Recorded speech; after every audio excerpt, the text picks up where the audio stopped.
الشريف. اللهم صل وسلم وبارك على عبدك رسولك الكريم رحمة للعالمين شفيع المذنبين سيدنا ومولانا نبينا محمد وعلى آله وآل بيته ذريته صحابه وأولياء أمته أجمعين كما صليت وسلمت وباركت ورحمت على سيدنا إبراهيم وعلى آل سيدنا إبراهيم إنك حميد مجيد. اللهم صل وسلم وبارك على عبدك رسول الكريم رحمة للعالمين شفيع المذنبين سيدنا ومولانا نبينا محمد وعلى آله وآل بيته ذريته صحابه وأولياء أمته أجمعين كما صليت وسلمت وباركت ورحمت على سيدنا إبراهيم وعلى آل سيدنا إبراهيم إنك حميد مجيد. اللهم صل وسلم وبارك على عبدك رسول الكريم رحمة للعالمين شفيع المذنبين سيدنا ومولانا نبينا محمد وعلى آله وآل بيته ذريته صحابه وأولياء أمته أجمعين كما صليت وسلمت وباركت ورحمت على سيدنا إبراهيم وعلى آل سيدنا إبراهيم إنك حميد مجيد. الحمد لله نحمده ونستعينه ونستغفره ونؤمن به ونتوكل عليه ونعوذ بالله من شرور أنفسنا ومن سيئات أعمالنا من يهده الله فلا مضل له ومن يضلله فلا هادي له ونشهد أن لا إله إلا الله وحده لا شريك له ونشهد أن محمدًا عبده ورسوله. أما بعد فقد قال الله تعالى في القرآن العظيم والفرقان المجيد أعوذ بالله من الشيطان الرجيم بسم الله الرحمن الرحيم.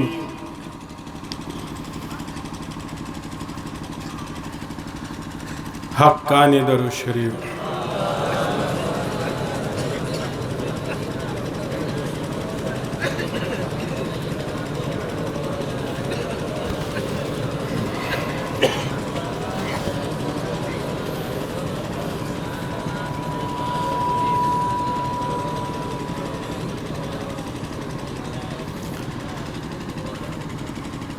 بسم الله الرحمن الرحيم. لو أنزلنا هذا القرآن على جبل لرأيته خاشعا متصدعا من خشية الله وتلك الأمثال نضربها للناس لعلهم يتفكرون. محترم حضرات، معزز سامعین کرام، دور دراز سے آئے ہوئے مہمان اعظام اور پردہ نشی ماں اور بہنوں، میں اتنا صلاحیت مند تو نہیں کہ آپ حضرات کے سامنے کچھ کلام کر سکوں، مگر حضرت کا حکم ہے جس کی وجہ سے میری حاضری ہوئی. اگر میں انکار کرتا تو ادب کے خلاف تھا. میری صلاحیت بہت کم تر کی وجہ سے میں آپ حضرات سے یہ گزارش کرنا چاہوں گا کہ اگر کوئی چوک ہو جائے، لغزش ہو جائے، آپ اپنے دامن عفو میں جگہ دیں. محترم حضرات، میں نے سورہ حشر کی چند آیتیں تلاوت فرمائی جس میں اللہ تبارک و تعالی نے یہ ارشاد فرمایا کہ اگر میں قرآن مجید کو کسی پہاڑ پر نازل کرتا تو اسے ضرور دیکھتا جھکا ہوا اور پاش پاش ہوتا ہوا اللہ کے خوف سے. محترم حضرات، آپ حضرات کے سامنے قرآن مجید کے فضائل پر گزارشات کرنا چاہتا ہوں۔ قرآن مجید صرف اور صرف تعویذ دھاگے کے لیے یا برکت حاصل کرنے کے لیے یا بلا سوچے سمجھے پڑھنے کو زندگی کا ماحصل قرار نہیں دیتا۔ قرآن مجید ایک ایسی انقلابی کتاب ہے جس نے دلوں کی کایا پلٹ دی۔ جو دل سالہ سال سے زنگ آلود تھے اس کو اس طرح قلعی کر دیا کہ پھر کوئی میل و کچیل اس کے قریب نہ آ سکی۔ اسی لیے آپ حضرات کے سامنے میں آپ حضرات کو یہ بتانا چاہوں گا کہ قرآن مجید ایک ایسی مؤثر اور دلوں میں حیرت انگیز انقلاب برپا کر دینے والی ہے کہ اس کی تاثیر کو آج بھی آزمایا جا سکتا ہے، کیونکہ قرآن مجید 1400 سال پہلے وہی معجزہ نما تاثیر آج بھی موجود ہے، مگر ہم قرآن کریم کو پڑھتے نہیں سمجھ کر کے۔ محترم حضرات، قرآن کریم ہمارے پاس تو ہے مگر صرف المیرا کی زینت بنی ہوئی ہے۔ ہمیں اس قرآن مجید کو کھول کے پڑھنا ہوگا اور اس کے معنی اور مطلب کو سمجھنا ہوگا کہ اللہ ہمیں کیا حکم دے رہا ہے اس قرآن کریم کے اندر۔ محترم حضرات، اگر جس نے قرآن پڑھ لی، اگر کتنا ہو سخت دل ہو ایمان کے متعلق، اللہ تبارک و تعالی اس قرآن کی برکت سے اس کے دل کو پانی پانی کر دیتا ہے، کیونکہ بہت سارے واقعات اس کے شاہد ہیں کہ قرآن پڑھ کر کے آدمی کامیاب ہوتا ہے۔ جس کے سینے میں اگر ایک سورت بھی یاد ہے، محفوظ ہے، تو کل قیامت کے دن اگر وہ اللہ کا بندہ جہنم میں بھی چلا جائے گا تو وہ قرآن اس کے دل کو وہ جہنم کی آگ بھی نہیں جلائے گی جہاں کی قرآن ہوگا، اس زبان کو نہیں جلائے گی جس زبان سے اس نے قرآن کریم کی تلاوت کی، اس زبان کو، اس قلب کو نہیں وہ کرے گا جس سینے میں قرآن محفوظ تھا۔ میرے محترم، تو ہم اور آپ قرآن کی تلاوت کریں۔ اسی لیے مرشد نے آپ کو وظیفہ دیا اور 5 وقت یہ حکم دیا کہ آپ اس وظیفے کو پڑھو، کیونکہ اس کے اندر قرآن کی آیتیں ہیں، چھوٹی چھوٹی صورتیں ہیں۔ اب وہ چھوٹی چھوٹی صورتیں نہیں، میرے محترم، اللہ تبارک و تعالی نے سورہ فاتحہ، آپ کا مرشد سورہ فاتحہ رکھا۔ جانتے ہیں یہ قرآن کا متن کہا جاتا ہے اردو کے اندر، اور انگلش میں ٹائٹل کہتے ہیں۔ قرآن سورہ فاتحہ متن ہے اور پورا قرآن اس کی تفسیر ہے۔ میرے محترم، اس چیز کو آپ کا مرشد نے آپ کے وظیفے میں دیا اور اس کو پڑھنے کا حکم دیا۔ اب وہ انسان جو کہ 5 ٹائم نماز پڑھا، اب اس وظیفے کو پڑھا، میرے محترم بزرگوں اور دوستوں، اس کی تلاوت بھی ہو گئی اور اس کے برکت سے اس کے تمام مقاصد حل ہو جائیں گے۔ اسی طرح مرشد نے سورہ فاتحہ دیا اور اس کے بعد سورہ اخلاص، اور جانتے ہیں سورہ اخلاص 3 بار پڑھنے سے ایک قرآن ختم کا ثواب ملتا ہے۔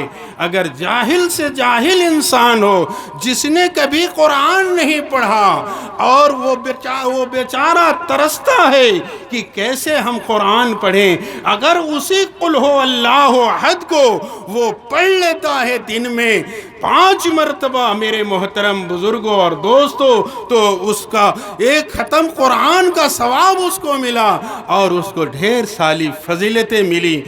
میرے محترم، اسی لیے ہم کہہ رہے ہیں کہ آپ قرآن کو سینے سے لگائیں، اس لیے کہ یہ قرآن المیرا کی زینت نہ بنے بلکہ زبان سے اس کے حروف کی ادائیگی ہو اور سینے میں وہ قرآن محفوظ ہو۔ محترم حضرات، ایک مرتبہ حرم شریف کے اندر سرداران قریش کی محفل جمی ہوئی تھی۔ عام دنوں کی طرح اس مجلس میں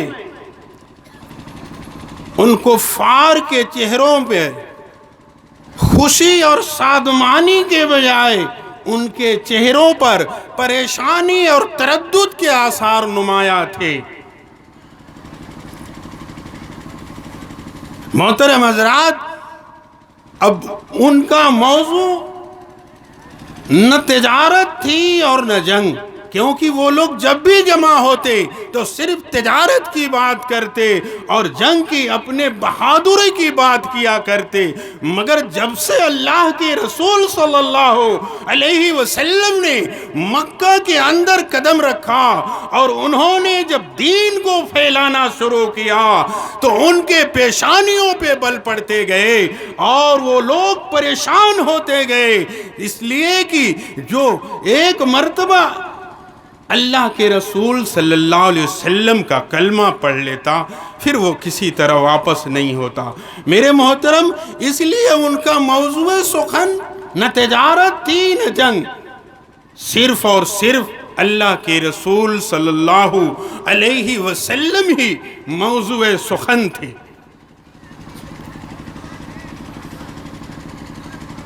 حق کا نظام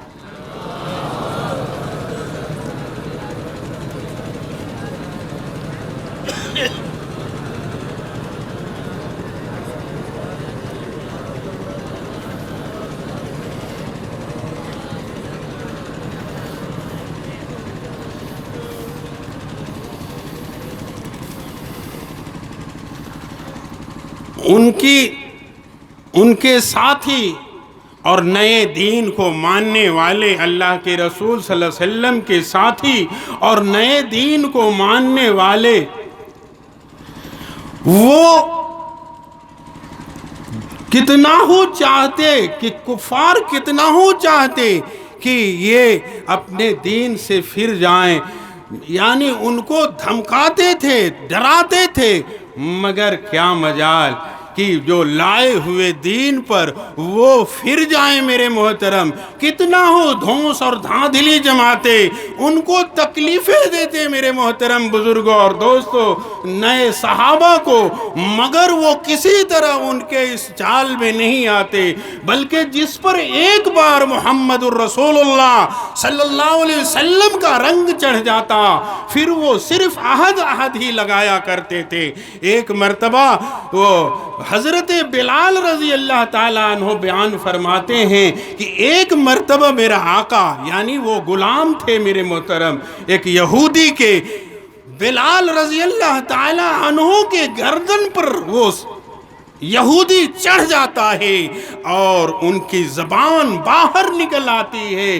وہ حضرت بلال فرماتے ہیں کہ میں یہ سوچتا تھا کہ آج میری جان نہیں بچے گی اور میں اسی طرح تڑپ رہا ہوں، اور وہ گردن پر پیر رکھے ہوئے ہے، مگر جیسے ہوئی پیر ہٹاتا ہے اللہ کے محبوب کا وہ دیوانہ صرف اس کے زبان پر صرف ایک ہی نعرہ رہتا ہے، اللہ ایک ہے، اللہ بے نیاز ہے میرے محترم۔ اب وہ کتنا ہوں کرتے ہیں، وہ لوگ کتنا ہوں تکلیفیں دیتے ہیں صحابہ کو، مگر کیا مجال کی وہ لوگ اس تکلیف سے تھوڑا بھی ڈر کھا جائیں، بلکہ ان کو یہ لگی تھی کہ محمد رسول اللہ صلی اللہ علیہ وسلم کا جو دین ہم نے اپنایا ہے اس کو اپنے سینے میں محفوظ رکھیں گے، کیونکہ آنے والا جو وقت ہے کل والا، یعنی قیامت کے دن والا، اگر ہم اس دین پر مریں گے تو حرام موت ہوگی، میرے محترم جہنم میں جانا پڑے گا۔ اور وہ اللہ کے رسول صلی اللہ علیہ وسلم کا کلمہ پڑھنے کے بعد اب وہ انسان ایسے مرتبے میں پہنچ جاتا ہے کہ اس کو یہ دنیاوی تکلیف کوئی معنی نہیں رکھتی۔ میرے محترم بزرگوں اور دوستوں، کتنا ہی وہ ظلم کر رہے ہیں، مگر کیا مجال کہ ان کو ہوش آئے۔ اللہ کے رسول صلی اللہ علیہ وسلم کی لگائی ہوئی آگ بڑھتی ہی جا رہی تھی، وہ کسی طرح بھی ان کے دین واپس نہیں آنے والے تھے۔ میرے محترم بزرگوں اور دوستوں، اب کفار نے ایک نئی تدبیر سوچی۔ کفار نے یہ کہا کہ ان کو لالچ کے دام میں پھانسا جائے، یعنی ان کو طرح طرح کی لالچیں دی جائیں، دولت کو دکھایا، عورت کو دکھایا، شہرت دی کہ آپ یہ کر لو، آپ کو اتنا مال دیا جائے گا۔ میرے محترم بزرگوں اور دوستوں، اب اس کے بعد اب جب کافروں کی جو میٹنگ ہوئی، وہ میٹنگ میں یہ پاس ہوا کہ ان کو دولت کے ذریعے ان کے دین سے پھیرا جائے۔ عتبہ نامی ایک شخص ہے جو بہت فصیح اللسان ہے، چرب زبان ہے، اس کو اپنے علم پر بڑا ہی گھمنڈ تھا۔ اس نے کہا کہ یہ جو موثر ہتھیار ہے، میں اللہ کے محبوب صلی اللہ علیہ وسلم کے پاس جاؤں گا اور ان کو چند منٹ ہی میں زیر کر دوں گا۔ میرے محترم بزرگوں اور دوستوں، یہ سننے کے بعد سبھی لوگ پریشان ہو گئے اور خوشی سے جھوم اٹھے کہ جب عتبہ جیسا آدمی اگر محمد الرسول اللہ صلی اللہ علیہ وسلم کے پاس جائے گا اور یہ جو 3 سوال لے کر جائے گا، ہم لوگوں کو قوی امید ہے کہ چند ہی منٹوں میں ان کو زیر کر لے گا، اس لیے کہ عتبہ معمولی آدمی نہیں، بہت پڑھا لکھا ہے، اس کی پڑھائی پر اس کو ناز تھا۔ میرے محترم بزرگوں اور دوستوں، کفاروں نے کہا کہ آپ جائیں اور شام سے پہلے ہم آپ کے اس بہترین کلام کے ذریعے ہم آپ کو دیکھنا چاہتے ہیں کہ آپ کیسے محمد الرسول اللہ صلی اللہ علیہ وسلم کو زیر کر کے آتے ہیں۔ اس کو کیا معلوم تھا کہ وہ اللہ کے نبی ہیں، ان کو اللہ نے اپنی نبی بنا کر بھیجا ہے، اللہ نے اپنی ذمہ داری میں رکھی ہے کہ ہم اپنے نبی کی حفاظت کریں گے۔ اب عتبہ پہنچتا ہے آہستہ آہستہ، دل میں خوشی ہے کہ آج ہم محمد کے پاس جائیں گے اور ان 3 سوالوں کو رکھیں گے، اور مجھے امید ہے کہ ہم محمد رسول اللہ صلی اللہ علیہ وسلم کو زیر کر لیں گے۔ میرے محترم بزرگوں اور دوستوں، شاداں وہ عتبہ نبی پاک صلی اللہ علیہ وسلم کے خدمت میں حاضر ہوتا ہے۔ اس نے سوال کیا کہ اے اللہ کے محبوب صلی اللہ علیہ وسلم، آپ کیا چاہتے ہیں؟ اللہ کے محبوب صلی اللہ علیہ وسلم ابھی کچھ بولتے کہ عتبہ خود بول اٹھا کہ کیا آپ کو مکے کی سرداری چاہیے؟ عتبہ کے کہنے کے بعد اللہ کے رسول صلی اللہ علیہ وسلم نے بڑے اطمینان کے ساتھ یہ کہا کہ نہیں. پھر عتبہ دوسرا سوال کرتا ہے اللہ کے رسول صلی اللہ علیہ وسلم سے کہ کیا آپ مکہ میں سب سے بڑے خاندان میں رشتہ چاہتے ہیں؟ اللہ کے محبوب صلی اللہ علیہ وسلم نے فرمایا نہیں.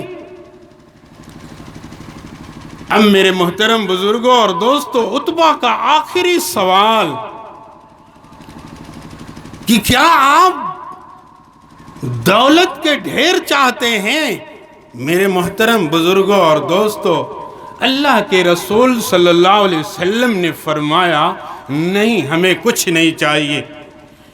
اتنا سننا تھا کہ عتبہ بے چین ہو گیا. وہ اس غرض سے آیا تھا کہ ہم اللہ کے محبوب صلی اللہ علیہ وسلم کو ان 3 سوالوں کے ذریعے ہم زیر کر دیں گے اور ہم اپنی بات منوا لیں گے. اور وہ تو تینوں بات کا اللہ کے محبوب صلی اللہ علیہ وسلم نے انکار کر دیا.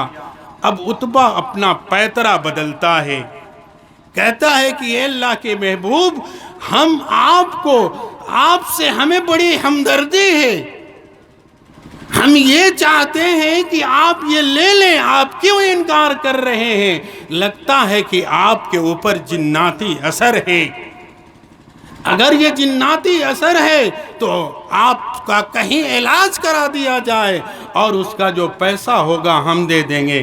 میرے محترم بزرگوں اور دوستو، یہ عتبہ الٹی سیدھی باتیں اللہ کے محبوب صلی اللہ علیہ وسلم سے کرتا رہا اور اللہ کے رسول صلی اللہ علیہ وسلم بڑے اطمینان کے ساتھ اس عتبہ کی باتوں کو سنتے رہے.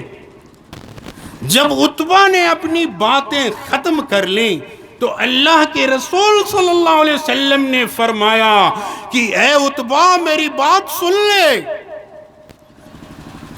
عتبہ بڑا خوش ہوا.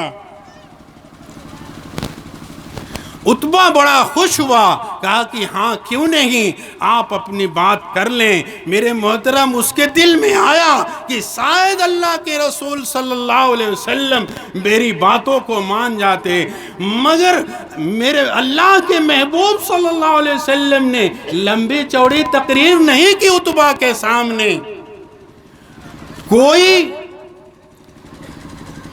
تمہید نہیں باندھی عتبہ کے سامنے، بلکہ اللہ کے رسول صلی اللہ علیہ وسلم سورہ حامیم کی چند آیتیں تلاوت کرنا شروع کر دی. بسم اللہ الرحمن الرحیم. حامیم تنزیل من الرحمن الرحیم. کتاب فصلت آیاتہ قرآنا عربیا لقوم یعلمون. اللہ کے رسول صلی اللہ علیہ وسلم جب یہ کلام شروع کیے اللہ تبارک و تعالیٰ کا، تو عتبہ اپنے ہاتھ کو زمین پر ٹیک کر اور بے سدھ ہو کر سننے لگا. میرے محترم بزرگوں اور دوستو، اللہ کے رسول صلی اللہ علیہ وسلم کلام قرآن کریم کی حامیم سورہ کی تلاوت کرتے رہے اور عتبہ سنتا رہا. میرے محترم، یہ کلام جو میں نے ابھی آیت تلاوت فرمائی کہ یہ کلام رحمان الرحیم کی طرف سے نازل ہوا ہے. یہ کتاب ہے جس کی آیت کھول کر بیان کی گئی ہے. میرے محترم بزرگوں اور دوستو، عتبہ بالکل سکوت کے ساتھ سنتا ہے اور ہمارے نبی پاک صلی اللہ علیہ وسلم اس سورت کی تلاوت کرتے جا رہے ہیں. جب اللہ کے محبوب صلی اللہ علیہ وسلم آیت سجدہ پر پہنچتے ہیں تو فوراً سجدے میں گر جاتے ہیں. اب وہ عتبہ بڑے غور سے ہمارے محبوب کو دیکھ رہا ہے اور اس کے دل میں آیا کہ یہ کیسا کلام ہے. اب اس کے دل میں حامیم تنزیل الکتاب کی وہ آیت ایسی ٹکرا گئی کہ بالکل اس کا دل بدل گیا. جیسا کہ شروع میں نے آیت تلاوت کی کہ پتھر بھی لڑکھڑا گئے، اور وہ تو عتبہ کا دل تھا. اب سننے کے بعد بالکل پریشان ہو گیا اور اس نے یہ کہا کہ آج تک میں بہت علاقوں میں گھوما ہوں، بہت شعر و شاعری کی ہے، بہت کلام میں نے پڑھا ہے، مگر آج جو محمد نے ہمیں کلام سنایا، ایسا کلام ہم نے آج تک نہ کبھی سنا ہے، آج تک میرے کانوں میں کبھی یہ آواز نہیں گئی، اس نے تو ہمارے دل کو جھنجھوڑ دیا۔ میرے محترم بزرگوں اور دوستو، عتبہ اسی طرح کھڑا رہا۔ اب اس کو جب اللہ کے رسول صلی اللہ علیہ وسلم اپنا سجدے سے سر اٹھائے تو عتبہ سے کہا کہ اے عتبہ، تو نے میری جواب سن لی؟ جواب میں بہت تقریر نہیں کی، صرف چند آیتیں تلاوت کی اللہ کے محبوب صلی اللہ علیہ وسلم نے، اور اسی کو جواب بنایا اور کہا کہ اے عتبہ، تو نے میرا جواب سن لیا؟ عتبہ نے کہا، خاموش ہو گیا اور لڑکھڑاتے قدم سے وہ اپنے ساتھیوں کے پاس گیا، اور جب لوگوں نے اس کو دیکھا تو سب ایک بار بول اٹھے کہ محمد صلی اللہ علیہ وسلم کا جادو عتبہ پر چل گیا ہے، اس لیے کہ جس تڑپ کے ساتھ ہم نبی کے پاس گیا تھا اور وہ جو آنے کی کیفیت ہے وہ کیفیت پہلے والی نہیں۔ میرے محترم بزرگوں اور دوستو، جب عتبہ اپنے ساتھیوں کے پاس جاتا ہے، عتبہ کا جواب سننا میرے محترم بزرگوں اور دوستو، عتبہ جب ان کے پاس جاتا ہے، کیونکہ وہ قریش کے لوگ تھے اور ہم اللہ کے رسول صلی اللہ علیہ وسلم کا خاندان بھی قریش کا تھا، عتبہ نے اپنے ساتھیوں سے کہا کہ اے لوگو، آج میں نے جو کلام سنا ہے وہ معمولی کلام نہیں، محمد کے زبان سے جو میں نے کلام سنا ہے ہمارے دل کو توڑ دیا۔ میری مانو، اگر تم محمد الرسول اللہ صلی اللہ علیہ وسلم کو ان کی حالت پر چھوڑ دو گے، مجھے یقین ہے کہ یہ دین ایک نہ ایک دن غالب آ کر رہے گا۔ اگر غالب آ گئے محمد الرسول اللہ صلی اللہ علیہ وسلم تو تمہارا اور ہمارا خاندان کا نام اونچا ہوگا، اگر ان کو کوئی ختم کر دیا تو ہمیں کوئی پریشانی کی ضرورت نہیں۔ میرے محترم بزرگوں اور دوستو، اتنا سننے کے بعد سارے کافر بول اٹھے کہ عتبہ پر اللہ کے رسول، اس لیے عتبہ الٹی سیدھی باتیں کرنے لگا۔ میرے محترم بزرگوں اور دوستو، اسی لیے میں نے شروع میں جو آیت تلاوت فرمائی، لو انزلنا ھذا القرآن علی جبل لرأیتا، کہ اگر یہ قرآن کسی پتھر پر نازل ہوتا تو وہ پتھر ریزہ ریزہ ہو جاتا۔ میرے محترم، وہ تو عتبہ کا دل تھا، وہ بالکل دین کے طرف مگر وہ سمجھتا تھا کہ یہ اللہ کا کلام ہے، یہ بہترین کلام ہے، نہ یہ شعر ہے نہ یہ شاعری ہے، مگر صرف اپنی عزت بچانے میں وہ اس دین کی طرف نہیں آیا۔ میرے محترم بزرگوں اور دوستو، ہم بھی اس قرآن مجید کو اپنے قلب میں بیٹھائیں تاکہ یہ ہم لوگوں کا قلب دوسرے طرف مائل نہ ہو، اللہ کے خوف سے ہمارا قلب دین کی طرف چلے، اللہ کے خوف سے ہمارا قلب وہ اللہ اور اللہ کے رسول صلی اللہ علیہ وسلم کے حکموں کے مطابق زندگی گزارے۔ میرے محترم بزرگوں اور دوستو، اتنا ہی نہیں، اگر بہادر سے بہادر انسان جس نے اس کلام کو سنا اس کا دل بدل گیا۔ میرے محترم، آپ نے حضرت عمر کا نام سنا ہوگا، جب وہ بہت ہی بہادر انسان تھے، ان کی بہادری کا چرچا پورے مکے میں ہوا کرتی تھی۔ ایک دن انہوں نے اپنے ساتھیوں سے کہا کہ ہم روزانہ سنتے ہیں کہ یہ محمد محمد، اور آج میں جاتا ہوں محمد کا سر لے کر آتا ہوں صلی اللہ علیہ وسلم۔ میرے محترم سبھی ساتھی خوش ہو گئے، خوشی کی بات، خوشی کی لہر دوڑ جاتی ہے اللہ کے اب وہ حضرت عمر رضی اللہ تعالی عنہ ننگی تلوار لیتے ہیں اور اللہ کے محبوب صلی اللہ علیہ وسلم کے سر مبارک کو لانے کے لیے کفاروں سے وعدہ کر لیا کہ ہم ابھی گئے اور نبی کے سر کو لے کر ابھی چلے آئے۔ میرے محترم بزرگوں اور دوستو، دیکھیے اللہ کی شان، جیسے ہی وہ آگے بڑھتے ہیں، کچھ دوری پہ جاتے ہیں، راستے میں ایک شخص ملتا ہے۔ اس نے سوال کیا کہ اے عمر کہاں جا رہے ہو؟ انہوں نے کہا کہ میں محمد کا سر لینے جا رہا ہوں۔ میرے محترم بزرگوں اور دوستو، اتنا کہنا تھا کہ اس شخص نے کہا کہ ارے پہلے تم اپنے گھر کی خبر لے لو، اس کے بعد تم محمد کا سر لانا۔ تمہارے بہن اور بہنوئی تو خود مسلمان ہو گئے ہیں، تمہیں ادھر جانے کی کیا ضرورت؟ میرے محترم، اتنا سننا تھا کہ حضرت عمر فاروق رضی اللہ تعالی عنہ غصے سے لال ہو گئے اور وہ اپنے بہن کے گھر پہنچ جاتے ہیں۔ پہنچنے کے بعد کچھ پوچھتے نہیں، اپنا مارنا شروع کر دیتے ہیں، مگر اللہ تبارک و تعالی نے اس قرآن کو ان کے سینے میں ایسا محفوظ کر دیا کہ یہ دنیا کی مار ان کے بہن بہنوئی کو دین سے پھیر نہ سکا۔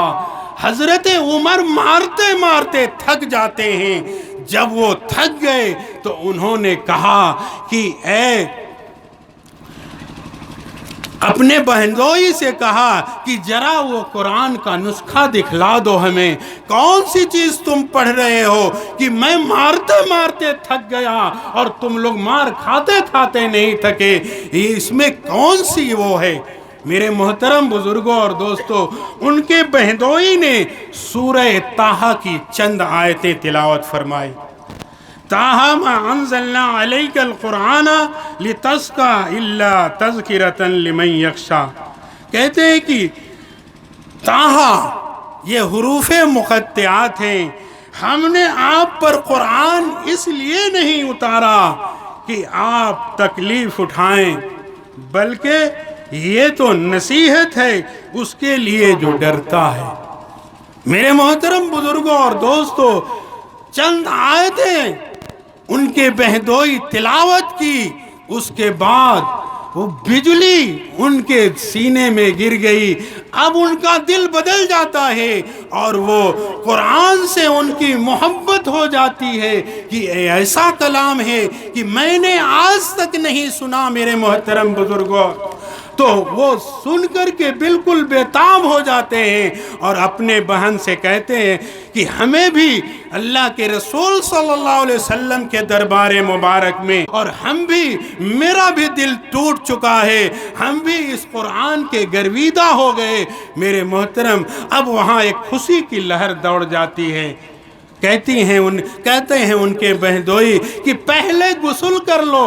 اب بہترین طریقے سے غسل کراتے ہیں اور ان کو لے کر اللہ کے محبوب صلی اللہ علیہ وسلم کے دربار مبارک میں پہنچتے ہیں۔ میرے محترم، اب پہنچنے کے بعد اللہ کے رسول صلی اللہ علیہ وسلم کے ہاتھ مبارک پر کلمہ پڑھتے ہیں، اشہد ان لا الہ الا اللہ واشہد ان محمدًا عبدہ ورسولہ۔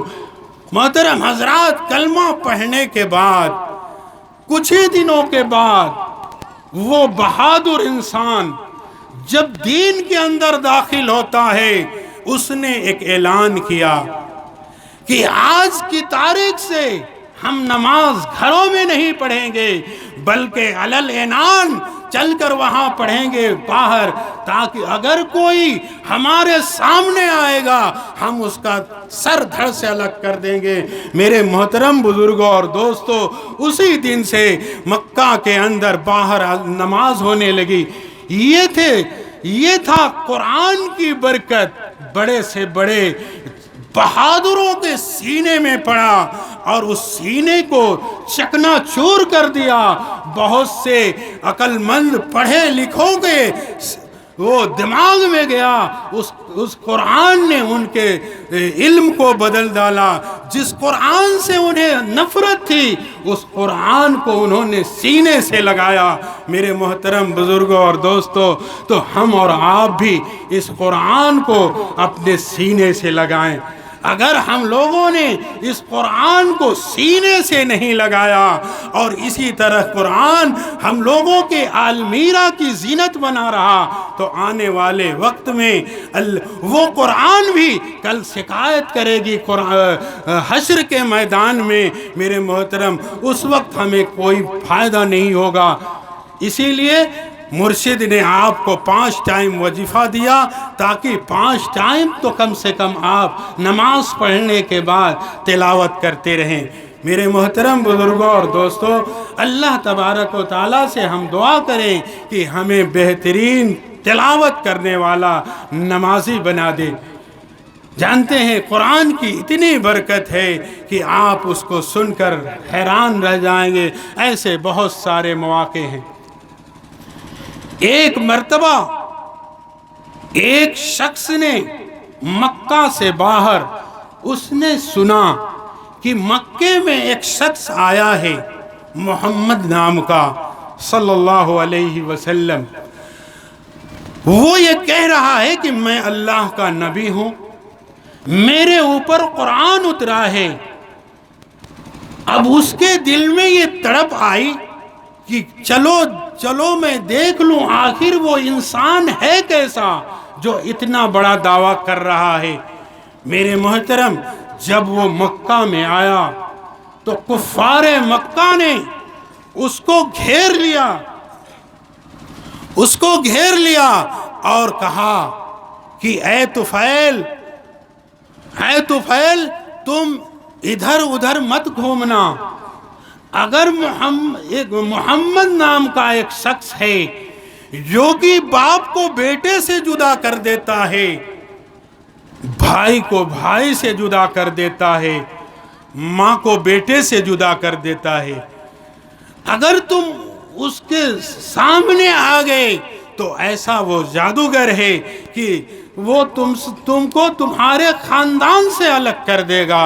ہم تمہارے بڑے خیر خواہ ہیں، اس لیے میری مانو تو تم اس کا کلام مت سننا۔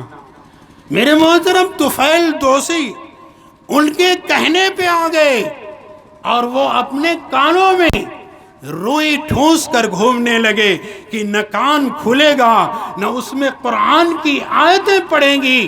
اس لیے طفیل دوسی نے اپنے کان میں وہ روئی ٹھونس لی اور گھومتے رہے، مکہ کا جائزہ لیتے رہے، اور ہر وقت کفار ان کے پیچھے رہتے کہ کہیں نہ یہ اللہ کے رسول صلی اللہ علیہ وسلم سے مل جائیں اور وہ اپنے دین سے یہ پھر جائیں۔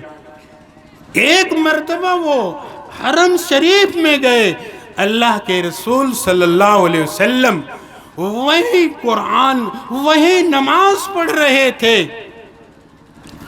طفیل دوسی پہنچتے ہیں اور اللہ کے رسول صلی اللہ علیہ وسلم اپنا کلام پڑھ رہے ہیں، اللہ کے رسول صلی اللہ علیہ وسلم نماز پڑھ رہے ہیں اور نماز میں وہ آیتیں پڑھ رہے ہیں۔ میرے محترم، اب طفیل دوسی سوچا کہ آج میں سن لیتا ہوں آخر یہ کلام میں ہے کیا۔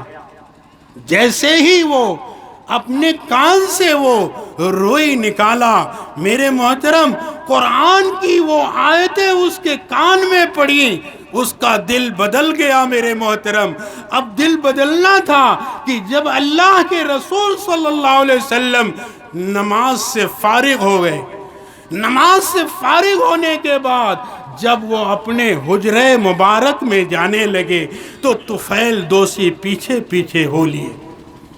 چونکہ وہ بڑے ذہین تھے، عقل مند تھے، پڑھے لکھے تھے، شاعر آدمی تھے، میرے محترم وہ پہچان لیے کہ یہ معمولی کلام نہیں جن کو کہ یہ اللہ کے رسول صلی اللہ علیہ وسلم نے پڑھا۔ میرے محترم اب وہ پیچھے پیچھے اللہ کے محبوب صلی اللہ علیہ وسلم کے ساتھ ہو لیتے ہیں۔ اب وہ پہنچ جاتے ہیں اللہ کے رسول صلی اللہ علیہ وسلم کے دربار میں، عرض کرتے ہیں کہ اے اللہ کے رسول صلی اللہ علیہ وسلم، آپ نے جو کلمہ پڑھا ہمیں پڑھا دیجئے، کیونکہ میں اسی کو دیکھنے آیا تھا مگر کفاروں نے ہمیں روکا، مگر آج جو قرآن کی آیت ہمارے قلب پہ پڑی، میری زندگی بدل گئی، اس لیے آپ ہمیں یہ کلمہ پڑھا دیں۔ میرے محترم بزرگوں اور دوستوں، اب وہ طفیل دوسی کلمہ پڑھ لیتے ہیں، اشہدو ان لا الہ الا اللہ واشہدو ان محمدًا عبدہ ورسولہ۔ اب کلمہ پڑھنے کے بعد ان کی زندگی بدل جاتی ہے، اللہ اور اللہ کے رسول صلی اللہ علیہ وسلم کے وہ گرویدہ ہو جاتے ہیں، ہر وقت اپنے رب کی یاد میں لگ جاتے ہیں۔ جو دل کل سخت تھا، اس قرآن نے اس کو نرم کر دیا، ایسا نرم کیا کہ پھر وہ اس میں ایمان سما گئی، ایمان داخل ہو گئی۔ اس لیے ہم اور آپ نماز فجر کے بعد ہم قرآن کی کم سے کم ایک صفحہ اور جتنا زیادہ سے زیادہ ہم تلاوت کر لیں، اللہ تبارک و تعالی اس تلاوت کے بدلے ہمارے گھروں میں برکت نافذ کرے گا، اور ہمارے گھر میں جو حیرانی، پریشانی اور تمام تکلیفیں آئی ہوئی ہیں، اللہ تبارک و تعالی اس قرآن کے ذریعے دور کرے گا۔ آپ پڑھ کر کے اپنے رب کے سامنے دعا کر کے دیکھیں، 40 دن کے بعد اس کے نتائج آپ کو ملنے لگیں گے۔ اسی لیے آپ کا مرشد 5 وقت نماز، وظیفہ، حلال روزی اور تقوی اور پرہیزگاری کا جو حکم دیا ہے، اس لیے آپ اس کے ذریعے کامیابی کی طرف بڑھیں گے۔ میرے محترم بزرگوں اور دوستوں، ہم اس جگہ سے اٹھیں تو یہ تہیہ کر کے اٹھیں کہ ہماری کوئی نماز آج کے بعد قضا نہیں ہوگی، اور ہم ہر فجر کے بعد قرآن مجید کی تلاوت کریں گے۔ اس لیے کہ اگر ہم نے تلاوت کر لی تو ہمارا سینہ اس قرآن کی آیتوں کے ذریعے منور ہو جائے گا، اور اس کی وجہ سے ہمارے گھروں سے تکلیفیں دور ہو جائیں گی، حیرانی پریشانیاں دور ہو جائیں گی، اور اس کو پڑھ کر جو ہم دعا مانگیں اللہ تبارک و تعالی ہماری دعاؤں کو بھی قبول فرمائے گا۔ حقانی درود شریف۔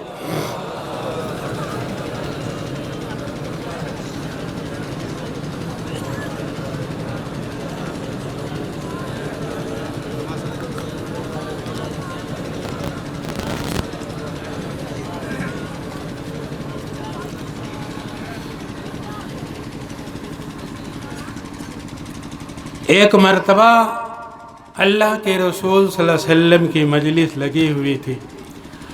محترم حضرات، دنیا میں فرما رہے تھے کہ جب دنیا میں باپ بیٹے سے غصہ ہوتا ہے تو باپ بیٹے کو منا لیتا ہے، ماں بیٹی سے جب غصہ ہوتی ہے تو بیٹی ماں کو کسی نہ کسی طرح منا لیتی ہے، اور ایک دن ماں اس بیٹی سے خوش ہو جاتی ہے اور زندگی کا معمول چلنے لگتا ہے۔ استاد شاگرد سے غصہ ہوتا ہے تو شاگرد کو استاد اپنے درسگاہ سے بھگا دیتا ہے کہ تو خبردار ہماری درسگاہ میں نہ آئے گا، تو بڑا بدماش ہے، جو میں سبق دیتا ہوں اس کو پڑھتا نہیں۔ میرے محترم کسی نہ کسی طرح وہ محتمم کو وہ کہتا ہے کہ حضرت نے ہمیں درسگاہ سے بھگا دیا ہے۔ اب وہ معتمم صاحب کو لے کر جاتا ہے اور کہتا ہے کہ حضرت غلطی ہو گئی، معاف کر دیجئے۔ مگر جب اللہ بندے سے جب ناراض ہوتا ہے تو وہ کیسے مانتا ہے؟ میرے محترم بزرگوں اور دوستو، اسی قرآن سے مانتا ہے۔ اللہ تبارک و تعالی جب بندے سے ناراض ہوتا ہے تو اگر کوئی چھوٹا بچہ سورہ فاتحہ پڑھتا ہے، اللہ تبارک و تعالی جیسے جیسے وہ بچہ قرآن کی وہ سورہ فاتحہ پڑھنا شروع کرتا ہے، اللہ تبارک و تعالی آہستہ آہستہ اس کا غصہ ٹھنڈا ہو جاتا ہے۔ میرے محترم بزرگوں اور دوستو، یہ سورہ فاتحہ یہ بہت بڑی ایک برکت والی چیز ہے میرے محترم۔